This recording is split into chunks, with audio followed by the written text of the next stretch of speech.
নমস্কার বন্ধুরা, কেমন আছেন সবাই? টুম্পা কিচেন অ্যান্ড ব্লগ থেকে সবাইকে স্বাগত। আজ আমি গরুর দুধ দিয়ে মিল্ক চকলেট তৈরি করে দেখাবো। সামান্য উপকরণ দিয়ে বাড়িতেই তৈরি করে নিন বাচ্চাদের পছন্দের মিল্ক চকলেট। প্রথমে উনুন জ্বালিয়ে কড়াইয়ে 1 কাপ লিকুইড দুধ দিয়ে দেব। দুধ ফুটে উঠলে হাফ কাপ চিনি দেব।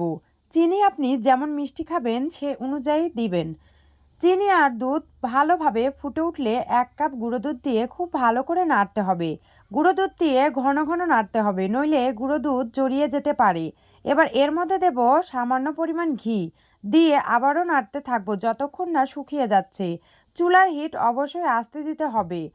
দেখুন, দেখেই তো বোঝা যাচ্ছে এই ডো একদম হয়ে গেছে, একদম শুকিয়ে গেছে। এই অবস্থাতে নামিয়ে নেব। এবার একটি বক্সের মধ্যে এই দুধের টোটা গরম অবস্থাতেই বক্সে সেট করব।